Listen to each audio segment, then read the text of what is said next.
To je Maus. Tak tu máte ešte riadny kus cesty. Poďte, vezmem vás. Dík. Ďaká.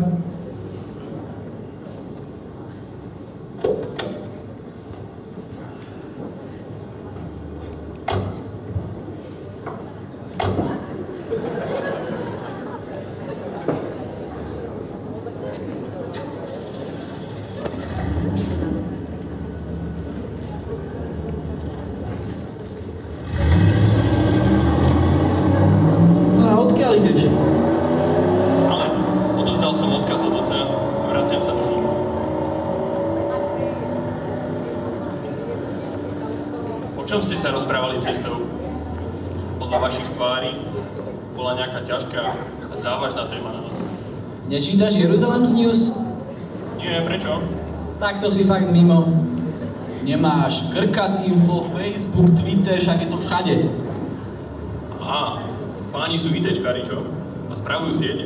Tak to si fakt mimo. Ukáž mu to.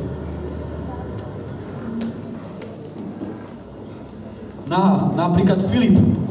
Je po všetkom, naša nádej je pochovaná. A Matúš píše, nášho proroka a vodcu zabili, Izrael je stratený. A Tomáš, toľko sme sa nadejali, že príde záchrana Izraela. RIP Ježiš. Počkaj. Nová správa. A Jana pozýva na event. Balzamovanie Ježiša. Aj možno. A niektorí nás aj nalákali, že vstal z mŕtvych. Napríklad, čo píše Peter? Mária Magdalena nás naplašila, tak sme s Janom bežali k hrobu. A Ježiša nikde. A Jan zase? Zase som dobehol skôr ako Peter. BTV, Ježišovo telo tam nebolo, len plachty. Mária Magdalena... Tá čo píše? Tu nemám vo friendliste. On už neprichádzaš, len 3 bodky. Ja som len 3 dní preč a oni sú úplne mimo. Faristi nečítali písma.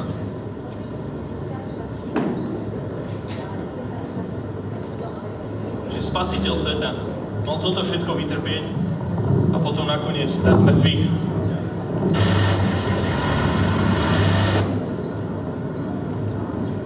O tom, ako Mojžiš previedol celý izraelský ľud cez more a ich prenasledovatelia, Egypťania, zomreli predsa vo vodách.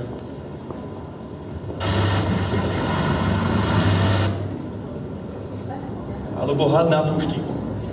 Ako Mojžiš vyzdvihol hada a každý, kto sa na ňo pozrel, bol uzdravený.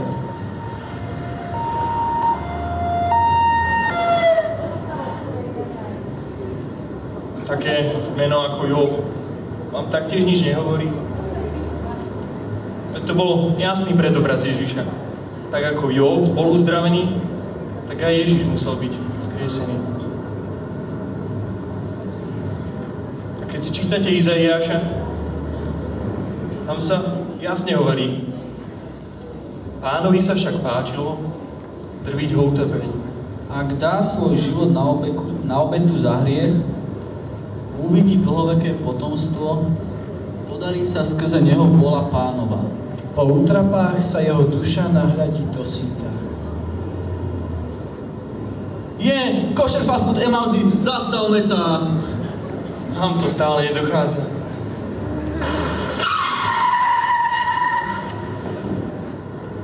Tak dík za zazanie. My už pôjdeme.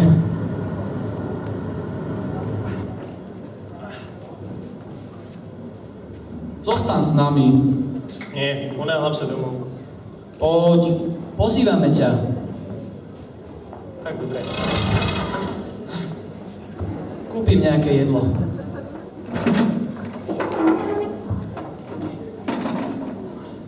A ako sa vlastne voláš? Vieš, len tak, aby som si ťa pridal medzi priateľov. No, tak môžeme ísť pomaly jesť, ale ešte je tu jedna maličkosť. Vieš, u nás je zvykom, aby host požehnával jedlo. Mohol by si?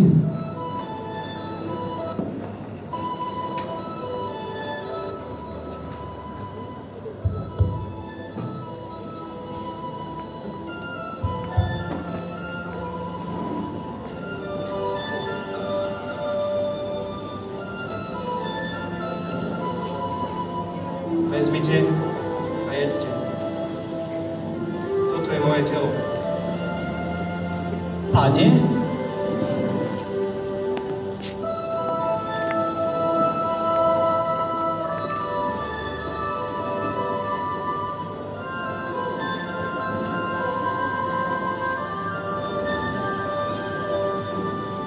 Bol to on. Či nám nehoreli srdcia, keď sme ho počúvali? Keď rozprával o všetkých tých veciach, cítil som, že to nebude len tak. Tak to dám na Facebook. Kristus Vzkrese. Ale ako sa teraz dostaneme domov? A počkaj, ešte to lajknem. A píšem Petrovi, nech po nás príde. Kašli na to. Nepíš nikomu. Pôjdeme peši a všetkým povieme, čo sme teraz videli. Kážem mu tú radostnú zvesť. Kristus Vzkrese.